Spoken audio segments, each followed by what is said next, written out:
الحمد للہ والصلاة والسلام علی رسول اللہ واشہد ان لا الہ الا اللہ وحدہ لا شریک لہ واشہد ان محمدا عبدہ ورسولہ وبعد۔ فضیلت مآب علماء کرام، قرائے اعظام اور بہت ہی لائق تکریم اور قابل احترام حفاظ کے اساتذہ اور مربین، حضرات گرامی، اہل حدیث یوتھ فورس کا یہ اقدام اور اہتمام بہت ہی قابل تحسین اور قابل قدر ہے کہ مختلف زندگی کے شعبوں سے اور خاص طور پر دینی شعبوں سے تعلق رکھنے والے حضرات کو جمع کر کے اپنی اصلاح اور تربیت اور اپنے شعبے کے اندر بہتر کارکردگی کے لیے آگاہ کرنا، تشجیع کرنا، رہنمائی کرنا، اس کا سلسلہ شروع کیا ہے۔ حفظ القرآن کا مسابقہ اور جو قرآن مجید کے تحفیظ کے اساتذہ کرام ہیں، ان کے لیے بھی رہنمائی کے اور تربیتی اس ورکشاپ کا انعقاد بہت ہی قابل قدر اور لائق تحسین ہے۔ میں اس پر خراج تحسین پیش کرتا ہوں یوتھ فورس اہل حدیث کی قیادت کو، اور اسی طرح ہماری مرکزی جمعیت اہل حدیث کی قیادت ہمارے بہت ہی محترم اور مکرم بزرگ بھائی سینیٹر ڈاکٹر حافظ عبدالکریم صاحب، امیر مرکزی جمعیت اہل حدیث پاکستان، اور ماشاءاللہ ان کا علمی ذوق ہے اور ماشاءاللہ وہ بہت عرصہ حرمین میں رہے ہیں، خاص طور پر حرم مکی میں، اور وہاں انہوں نے پڑھا ہے۔ ان کا بہت علمی ذوق ہے، تو اس کا ماشاءاللہ اظہار ہو رہا ہے اور اس کا رنگ نظر آ رہا ہے۔ اللہ تعالیٰ اس میں برکت فرمائے۔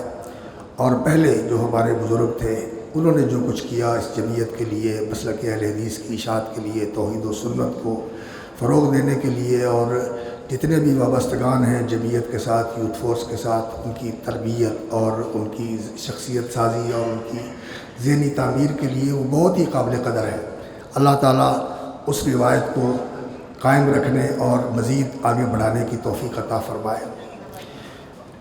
بہت ساری باتیں میں نے بھی سنی اور آپ نے بھی سنی، میں تو چند ایک چیزوں کی طرف آپ کو متوجہ کرنا چاہتا ہوں۔ ایک تو یہ ہے کہ انسان کو اپنے آپ کو پہچاننا چاہیے۔ اگر انسان اپنی عزت نہیں کرتا اور اپنے آپ کو نہیں پہچانتا کہ اللہ نے مجھے کیا بنایا ہے، اپنے آپ کو کمتر سمجھتا ہے، ہیچ سمجھتا ہے، ڈیچ سمجھتا ہے، تو اس کی کوئی قدر نہیں کرتا۔ اس لیے جو دین سے وابستہ لوگ ہیں، نورانی قاعدہ پڑھانے والے ہیں، حفظ کروانے والے ہیں، مسجد کی خدمت کرنے والے ہیں، مسجد کے اندر امام ہیں، مسجد کے اندر خطیب ہیں، مسجد کے اندر کسی بھی خدمت کے لیے وہ اللہ تعالیٰ کی توفیق سے کام کر رہے ہیں، تو انہیں اپنی قدر و منزلت کی پہچان ہونی چاہیے۔ انسان اپنی قدر و منزلت کی پہچان ہونی چاہیے کہ اللہ رب العزت نے مجھے کیا مقام دیا ہے۔ آپ ماشاءاللہ حفظ کے اساتذہ ہیں، معلم قرآن ہیں، تو یہ آپ کی نسبت کس کے ساتھ ہے؟ ذرا اس پر غور کریں۔ الرحمن علم القرآن، کہاں سے بات شروع ہوئی؟ الرحمن علم القرآن۔ وہ اللہ رب العزت رحمان و رحیم ہے جس نے اس قرآن کی تعلیم دی ہے، اور قرآن مجید کی تلاوت آپ کرتے ہیں، کرواتے ہیں، سکھاتے ہیں۔ تلک آیات اللہ نتلوہا علیک بالحق۔ اللہ رب العزت نے تلاوت کی ہے ان آیات کی، آپ ان کی تلاوت کرتے ہیں، آپ ان کی تلاوت سکھاتے ہیں۔ یہ اللہ کا کام ہے جو آپ کر رہے ہیں۔ کہاں کا عظمت والا کام جو اللہ کا کام ہے، العلی العظیم، وہ کام اللہ رب العزت نے آپ کو سونپا ہے۔ تو اس لیے اللہ اکبر، اکرم نفسک، اپنی عزت کیجئے۔ فَإِنَّكَ إِن تَهُنْ عَلَيْكَ فَلَن تَلْقَى مِنَ النَّاسِ مُكْرِمًا۔ اپنی عزت آپ کیجئے، اگر آپ اپنی عزت نہیں کریں گے، اپنا مقام اور مرتبہ نہیں پہچانیں گے، تو آپ کو کوئی عزت کرنے والا نہیں ملے گا۔ فنفسک اکرمھا فانک ان تہن، اپنے آپ کی عزت کیجئے۔ اگر تم اپنی نظر میں اور اپنی سوچ میں اپنے آپ کو کمتر سمجھتے ہو، فلن تلقى من الناس مکرما، تو تمہیں کوئی عزت کرنے والا نہیں ملے گا۔ اس لیے اپنی عزت کو پہچانیے۔ آپ کو جو اللہ رب العزت نے خزانہ دیا ہے قرآن مجید، یہ اتنا بڑا خیر کا، برکات کا، اللہ کی رحمتوں کا، اس کی نوازشوں کا، اس کے فضل و انعام کا اتنا بڑا خزانہ ہے کہ اللہ رب العزت نے فرمایا وَلَقَدْ آتَيْنَاكَ سَبْعًا مِّنَ الْمَثَانِي، یہ رسول اکرم صلی اللہ علیہ وسلم کو بھی خطاب ہے، اور رسول اکرم صلی اللہ علیہ وسلم کے علم کے جتنے وارثین ہیں ان کو بھی خطاب ہے، مفرد کا خطاب ہے، یہ ذاتی خطاب ہے ہر ایک کے لیے۔ وَلَقَدْ آتَيْنَاكَ سَبْعًا مِّنَ الْمَثَانِي وَالْقُرْآنِ الْعَظِيمِ، یہ قرآن مجید اور اس کی یہ 7 مثانی، 7 منزلیں، اس کے 7 مجموعے، سورۃ الفاتحہ کی 7 آیات، یہ سب معنی اپنی اپنی جگہ پر صحیح ہیں۔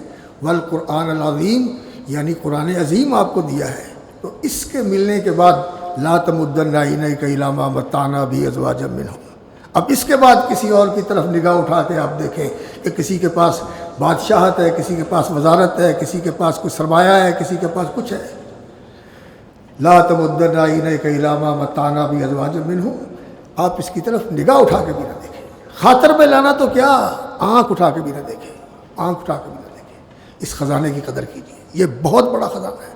ذالک فضل اللہ یؤتیہ من یشاء فبذالک فلیفرحوا ھو خیر مما یجمعون، یہ اللہ کا فضل ہے، اور یہ اللہ رب العزت کا وہ خزانہ ہے خیر مما یجمعون، جو کچھ بھی کسی نے اکٹھا کیا ہے وہ سب سے بہتر یہ ہے۔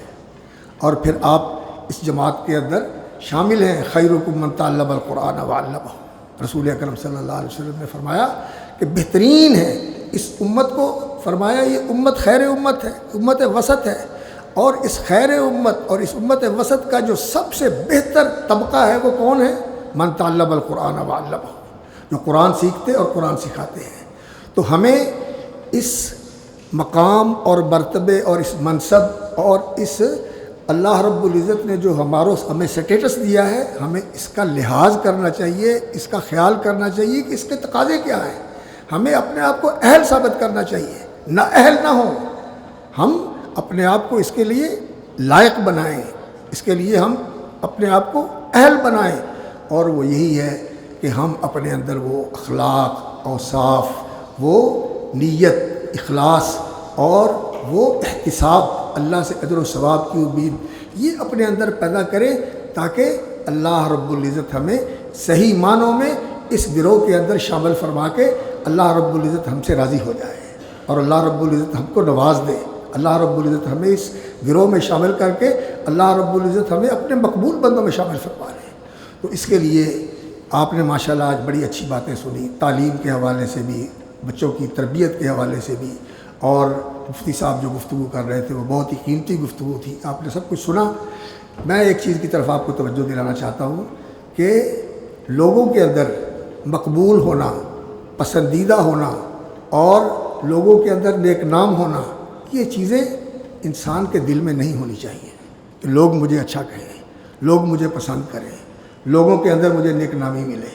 ہمیں یہ ہونا چاہیے کہ مجھے اللہ پسند کر لے، اللہ مجھے قبول کر لے، اللہ مجھے اپنا بنا لے، میں اللہ کا بن جاؤں، باقی دنیا کے کسی نیک نامی کا مجھے کو تمغہ ملتا ہے، لوگوں کی مجھے محبت اور پناہیت اور قبولیت ملتی ہے یا نہیں ملتی، مجھے اس سے بے پرواہ ہونا چاہیے، اس سے بالکل انسان کو بے نیاز ہو جانا چاہیے۔ اللہ رب العزت کے لیے اخلاص کا معنی یہ ہے ابتغاء وجہ ربہ الاعلیٰ وابتغاء مرضاتہ یبتغى بہ وجہ اللہ، یہ صرف اللہ کے لیے ہے، باقی اس پہ اور کوئی چیز مقصود نہیں ہے۔ قرآن بھی اچھا پڑھنا ہے تو کس لیے؟ اللہ کو یہ میرا پڑھنا پسند آ جائے، اللہ کو میرا پڑھنا پسند آ جائے۔ اور رسول اکرم صلی اللہ علیہ وسلم نے کیا فرمایا؟ جو چاہتا ہے کہ قرآن کو ویسے پڑھے کما انزلا، جیسے نازل کیا گیا ہے، من حب ان یقرأ القرآن کما انزلا، جیسے قرآن نازل کیا گیا ہے، جو چاہتا ہے کہ میں ویسے پڑھوں تو وہ کیسے پڑھے؟ فَلْيَقْرَأْ بِقِرَاءَةِ ابن عبد، عبداللہ بن مسعود جیسا پڑھے، جیسے عبداللہ بن مسعود پڑھتے ہیں۔ عبداللہ بن مسعود کیسے پڑھتے ہیں؟ اللہ اکبر۔ عبداللہ بن مسعود رضی اللہ تعالیٰ عنہ، ایک آدمی نے ان کو کہا آ کر کے جی میں نے حزب المفصل قاف سے لے کر آخر تک ساری صورتیں جو ہیں نا میں نے ان کی تلاوت کی ہیں۔ تو انہوں نے اسے کہا احزن کا حرف شعری، شعروں کی طرح گنگنا کر پڑھی ہیں تو نے، نثرن کا نثری دقلی، ایسے کسی چیز کو جیسے چھانٹا جاتا ہے ایسے چھانٹ کے الگ کر دیا ہے۔ قرآن مجید کو پڑھو، اللہ اکبر، اقرأ القرآن، قرآن کی قرأت کرو، وحرکوا بہ القلوب، اس سے اپنے دلوں کو جھنجھوڑو، دلوں کو ہلاؤ۔ یہ سنگ دل جو ہیں ان کے اندر رقت، سوز اور گداز پیدا کرو۔ حرکوا بہ القلوب وقفوا عند عجائبہ، اور جو قرآن مجید کے اندر عجائب ہیں، علم کے، حکمت کے، ہدایت کے، تربیت کے، اصلاح انسانیت کے، اصلاح قلب کے، تزکیہ نفس کے، ان عجائبات کے اوپر ٹھہرو، غور کرو کہ کیا میرے اندر ہے اور کیا میرے اندر نہیں ہے، کون کون سی بیماریاں ہیں جن کی قرآن نے نشاندہی کی ہے، میں کہیں ان کا مریض تو نہیں ہوں، اور کون کون سی خوبیاں ہیں جن کی قرآن نے تحسین فرمائی ہے، میں کہاں تک ان سے مستفید ہوا۔ اللہ اکبر۔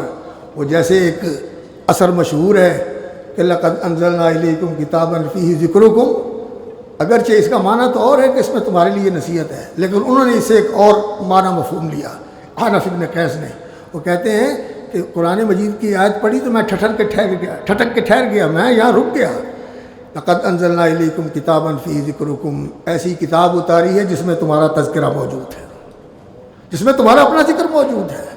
تو کہتے ہیں میں نے وہ آیات پڑھی جو کہ کافروں کے بارے میں نے کہا شکر الحمدللہ میں ان میں سے تو نہیں ہوں، اور پھر میں نے پڑھی جو منافقوں کے بارے میں نے کہا ان میں سے بھی تو نہیں ہوں، الحمدللہ شکر ہے، اور پھر میں نے پڑھے انبیاء کا ذکر، صدیقین کا ذکر، اور اسی طرح اللہ رب العزت کے جو بڑے مقرب لوگ ہیں السابقون الاولون من المہاجرین والانصار، میں نے کہا میں تو ان میں سے بھی نہیں ہوں، اور پھر میں نے پڑھا وآخرون اعترفوا عملا صالحا وآخر سیئا، چلو میں ان میں سے تو ہوں۔ تو قرآن مجید کے اندر ہمارا ذکر موجود ہے، ہمیں اس کو دیکھنا چاہیے کہ میں کہاں کھڑا ہوں، قرآن مجید کو ایسے پڑھنا چاہیے۔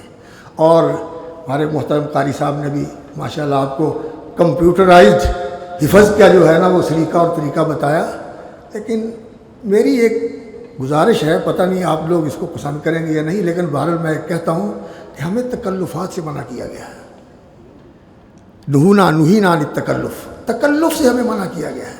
اور وما انا من المتکلفین، قرآن مجید میں اللہ رب العزت نے سورہ 7 کے آخر میں فرمایا کہ میں تکلف کرنے والا نہیں ہوں۔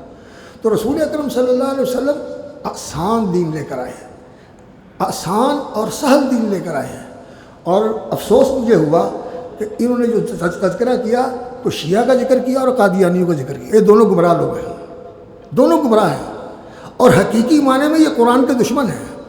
قرآن کی تعریف اور قرآن کے معنی کے اندر تبدیلی اور قرآن کی اللہ نعوذ باللہ یہ بات کہ یہ اصلی قرآن ہے ہی نہیں ہے، یہ قرآن اصل ہے ہی نہیں ہے، یہ ان کا عقیدہ ہے، یہ ان کا فکر ہے، اور یہ جو اس طرح کے کام کرتے ہیں اسے دجل تلبیس اور فریب کے لیے کرتے ہیں، دجل تلبیس اور فریب کے لیے کرتے ہیں۔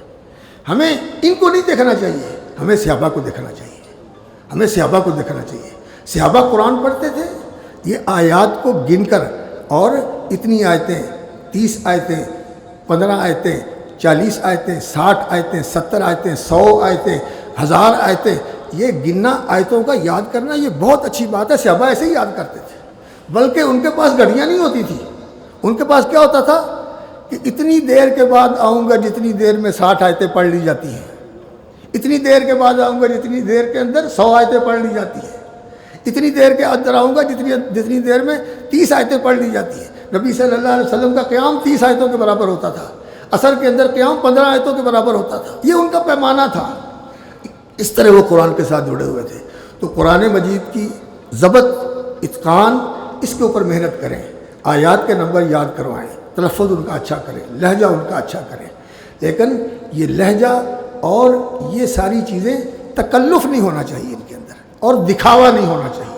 لوگوں کے اندر نیک نامی حاصل کرنا اگر ہمارا مقصد ہے تو یقین جانیے ہم نے سب کچھ کھو دیا۔ کیا کہا جائے گا؟ تو نے یہ کیا تھا اس لیے کہ کہا جائے کہ انہو قاری، قرأت القرآن لیقال انہو قاری، فقد قیل، جاؤ، کچھ نہیں، نعوذ باللہ من ذالک۔ اس لیے اسے اپنے پاس نہ آنے دیں، اپنے ذہن میں نہ آنے دیں، کھرچ کے کریٹ کے نکال دیجیے اس چیز کو کہ لوگوں کے اندر مجھے نیک نامی چاہیے، لوگوں کی واہ واہ چاہیے، لوگوں کی تحسین چاہیے، بھاڑ میں جائے یہ سب کچھ، ہمیں صرف اللہ کی رضا چاہیے۔ کوئی آتا ہے آئے، کوئی نہیں آتا نہ آئے، کوئی آتا آئے، کوئی نہیں آتا نہ آئے، ہمیں کوئی پرواہ نہیں۔ اس لیے زیادہ بھیڑ اکٹھی کرنا، زیادہ طلباء اکٹھے کرنا، زیادہ لوگوں کے اندر نیک نامی حاصل کرنا، میرے بھائیوں بڑی خطرناک بات ہے۔ میں آپ کو اس لیے نہیں کہہ رہا کہ میں بڑا مخلص ہوں، نعوذ باللہ من ذالک، میں تو بہت گناہ گار ہوں، سیاہ کار ہوں، اللہ مجھے معاف کرے، لیکن ہمیں اپنا جائزہ لینا، ہمیں اپنا محاسبہ کرنا ہے۔ رسول اکرم صلی اللہ علیہ وسلم کا فرمان آپ میں سے اکثر کو یاد ہوگا، آپ صلی اللہ علیہ وسلم نے کیا فرمایا؟ اکثر منافقی امتی قراؤہا، قراء میں منافق زیادہ ہو گئے۔ اور یہاں میں ایک بات بتاؤں گا آپ کو کہ صحابہ کے دور میں قراء عالم اور قاری دونوں کے لیے بولا جاتا تھا، بلکہ علماء کے لیے بھی قراء ہی بولا جاتا تھا۔ حضرت معاذ بن جبل عالمہم بالحلال والحرام بھی تھے، اور وہ ان لوگوں میں شامل تھے جن کے بارے میں نبی صلی اللہ علیہ وسلم نے فرمایا کہ قرآن پڑھنا ہے تو معاذ بن جبل سے پڑھو، ابی بن کعب سے پڑھو، سالم مولا ابی حذیفہ سے پڑھو، اور ابو عامر سے پڑھو۔ ان کے نام لیے تھے رسول اکرم صلی اللہ علیہ وسلم نے۔ وہ عالم بھی تھے اور قاری بھی تھے، اور اس زمانے میں یہی ہوتا تھا، جو عالم ہوتا تھا وہ قاری ہوتا تھا، جو قاری ہوتا تھا وہ عالم ہوتا تھا۔ تو یہ دونوں کے لیے بہت بڑا الارم ہے، ہمیں اپنا جائزہ لینا ہے، خطیبوں کو بھی، علماء کو بھی، مؤلفین کو بھی، قائدین کو بھی، اور قراء کو بھی، حفاظ کو بھی، اساتذہ کو بھی، معلمین کو بھی، سب کو ہمیں اپنا جائزہ لینا ہے کہ ہمارا اخلاص ہو اللہ کے لیے۔ اور رسول اکرم صلی اللہ علیہ وسلم نے حسن قرات کا سرٹیفکیٹ کس کو دیا ہے؟ ہم تو یہ کہتے ہیں جس کا سانس لمبا ہو، جو الٹا بھی پڑھتا ہے اور سیدھا بھی پڑھتا ہے، جو اللہ اکبر ایک ایک آیت کا ادھر گن کے بتاتا ہے کہ یہ نبی صلی اللہ علیہ وسلم نے فرمایا ایسے ہوں گے پڑھنے والے یقیمون القرآن کما یقام السہم، ایسے سیدھا کر دیں گے جیسے تیر کو سیدھا کیا جاتا ہے، لیکن یتعجلونہ ولا یتعجلونہ، سب کچھ یہی چاہتے ہیں، آخرت میں کچھ نہیں رکھا ہوا۔ ایسا نہیں ہونا چاہیے، ایسا نہیں ہونا چاہیے۔ اور رسول اکرم صلی اللہ علیہ وسلم نے فرمایا کہ سب سے اچھا پڑھنے والا کون ہے؟ اذا رأیتہ یقرأ حسبت انہ یخشی اللہ، جب وہ پڑھ رہا ہو تو تجھے پتہ چلے کہ یہ اللہ کے خوف اور خشیت سے پگھل رہا ہے، اس کا دل پگھل رہا ہے، اس کے سینے کے اندر ہڈیاں ابھر رہی ہے، ہنڈیاں ابھر رہی ہے، لصدرہ صوت ان کا صوت المرجل۔ رسول اکرم صلی اللہ علیہ وسلم سے اچھی کسی قرات ہو سکتی ہے؟ بتائیں، نہیں۔ سب سے اچھا پڑھنے والے وہ تھے، سب سے زیادہ ضبط بھی ان کا تھا، سب سے اچھی قرات بھی ان کی تھی۔ تو صحابہ کہتے ہیں وہ پڑھتے تھے تو ان کے سینے سے آواز نکلتی تھی ایسے جیسے ہنڈیا کے اندر گٹ گٹ گٹ ہو رہی ہے۔ تو ہمیں اس چیزوں پر توجہ دینی چاہیے، یہ ہمارا اصل سرمایہ ہے، یہ ہماری اصل قیمت ہے اور اصل ہماری دولت ہے، اس کو حاصل کرنا چاہیے۔ مظاہر اور لوگوں کے اندر شہرت اور لوگوں کے اندر وہ کیا یہ میڈیا کے اوپر جو آتا ہے نا، لائکس اس کے اتنے ہیں اور اس کے چاہنے والے ہیں، اتنے اس کے لیے آنے والے ہیں، ان چیزوں کو مقصود بنائیں گے تو پھر کام خراب ہو جاتا ہے۔ اس لیے میں عرض کرتا ہوں بڑے ادب کے ساتھ اور انتہائی آپ کی تعظیم اور تقدیر اور احترام اور تکریم کے ساتھ میرا دل بھرا ہوا ہے، میں آپ کو دیکھ کر خوش ہو رہا ہوں، لیکن میرے بھائیوں یہ ایک ایسی چیز ہے جس کی طرف توجہ دلانا ضروری تھا، کیونکہ نبی صلی اللہ علیہ وسلم نے فرمایا تھا ان اخوف ما اخاف علی امتی الشرک الخفی، مجھے اپنی امت کے بارے میں سب سے زیادہ جس چیز کا ڈر ہے وہ شرک خفی ہے۔ شرک خفی کیا ہوتا ہے؟ یہی کہ لوگ کیا کہتے ہیں، لوگوں کا رویہ کیا ہے، لوگوں کے تبصرے کیا ہے، ہاں کیسی رہی تقریر، کیسی رہی تقریر، کیسی رہی نعت، کیسی رہی قرات، کیسی رہی تلاوت، ہاں پروگرام بڑا جم گیا، بڑے لوگ اکٹھے ہو گئے۔ میرے بھائیوں یہ شرک خفی ہے، اس لیے میری باتوں کا برا نہ منائیے، میں آپ کا خیر خواہ ہوں، اپنا بھی خیر خواہ ہوں اور آپ کا بھی خیر خواہ ہوں۔ ایسا نہ ہو کہ ہم لوگ سب کچھ کرتے رہیں لیکن یہ کہا جائے کہ سب کچھ تو وہاں مل گیا، نہیں، اپنی آخرت میں کریں۔ اور قرآن مجید تو ہے ہی اس لیے، یہ اللہ کے ساتھ تجارت ہے، یرجون تجارت لن تبور، یہ ایسی تجارت ہے اللہ رب العزت کے ساتھ جس میں گھاٹا ہے ہی نہیں۔ جیسے ابو ذر رضی اللہ تعالیٰ عنہ نے کہا تھا نا کہ یا رسول اللہ مجھے وصیت فرمائے، تو آپ صلی اللہ علیہ وسلم نے فرمایا علیک بتقوی اللہ فإنہ رأس الامر کلہ، اللہ کا تقوی لازم پکڑو، یہ سب سے سرے کی چیز ہے، یہیں سے ابتدا ہوتی ہے اور یہیں پہ انتہا ہوتی ہے۔ رأس الامر کلہ، یہ سارے دین کا راز ہے، شروع بھی یہاں سے ہوتا ہے اور آخر بھی یہاں پہ ہوتا ہے۔ پھر کہا یا رسول اللہ اور وصیت کیجیے، فرمایا علیک بتلاوت القرآن، قرآن پڑھا کرو، قرآن پڑھا کرو، تلاوت کیا کرو اس کی، اور فَإِنَّهُ نُورٌ لَكَ فِي الْأَرْضِ وَذُخْرٌ لَكَ فِي السَّمَاءِ، یہ زمین میں تیرے لیے روشنی ہے، تیرے باطن کو روشن کرے گا، تیرے ظاہر کو روشن کرے گا، تیری زندگی کو روشن کرے گا، تیرے راستے کو روشن کرے گا، تیری قبر کو روشن کرے گا۔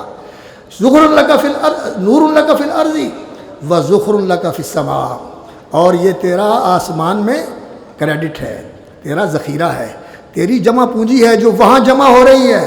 اور دوسری روایت میں الفاظ ہیں وَذِكْرٌ لَكَ فِي السَّمَاءِ، یہ تیرا آسمان پہ تذکرہ ہے، اللہ بھی ذکر کرتا ہے، اللہ کے فرشتے بھی تیرا ذکر کرتے ہیں۔ تو جہاں وہاں ذکر ہوتا ہے تو پھر ان کے ذکر کی کیا ضرورت ہے جو یہاں رہنے والے ہیں؟ کسی بات پہ بگڑ گئے، کسی بات پہ خوش ہو گئے، نہ ان کی خوشی کا کوئی اعتبار ہے، نہ ان کے بگڑنے کا کوئی اعتبار ہے، اس لیے ان کو خاطر میں نہ لائیں، ان سے بے نیاز ہو جائیں، صرف اللہ کی رضا کو مقصود و مطلوب بنائیں۔ اللہ رب العزت توفیق عطا فرمائے۔ باقی اپنے لہجے کو اچھا بنانے کی کوشش کرنی چاہیے، کیونکہ رسول اکرم صلی اللہ علیہ وسلم نے فرمایا ہے کہ قرآن تغنی کے ساتھ پڑھو، لیکن تغنی کے ساتھ یہی لوگ پڑھتے تھے، ابی بن کعب پڑھتے تھے، ابو بکر صدیق رضی اللہ تعالیٰ عنہ پڑھتے تھے۔ جب قرآن پڑھتے تھے تو آنکھیں چھلکتی تھیں، اور اس سوز گداز کے ساتھ پڑھتے تھے کہ نہ ماننے والے بھی ان کی قرات سننے کے لیے کھڑے ہو جاتے تھے، ان کے پاس آ گئے۔ لوگوں نے کہا گھر میں پڑھا کرو، باہر کھڑے ہو کیوں پڑھتے ہو؟ انہوں نے کہا میں قرآن پڑھتا ہوں، میں کسی کو بلاتا ہوں، آ کے کھڑے ہو جاتے ہیں۔ تو یہ سوز و گداز اور یہ قرآن کے ساتھ انتباہ اور انفعال، یعنی قرآن کا اثر قبول کرنا، اور کو جو قرآن کا ایفیکٹ ہے اس سے اثر لینا، اس کا جو اثر ہے وہ انسان کے دل کے اوپر ہو۔ اللہ اکبر، کہ انسان کا ایمان بڑھے اور وجلت قلوبہم، دل کے اندر خوف و خشیت آ جائے۔ تو یہ چیزیں بھی ہمیں اپنے اندر پیدا کرنے کی ضرورت ہے۔ باقی میں ان چیزوں کی نفی نہیں کرتا جو ان حضرات نے بتائی ہیں، میں نے صرف ایک پہلو کی طرف آپ کو توجہ دلائی ہے جو ان سب کی بنیاد ہے اور ان سب کے لیے اساس ہے۔ اللہ مجھے بھی اس کی توفیق عطا فرمائے اور آپ کو بھی توفیق عطا فرمائے، اور اگر کوئی گستاخی ہوئی ہے تو اللہ تعالیٰ سے میں معافی مانگتا ہوں، اور آپ سے بھی انتظار کرتا ہوں کہ اگر کسی کا دل دکھا ہے تو وہ مجھے معاف کر دیں۔ السلام علیکم۔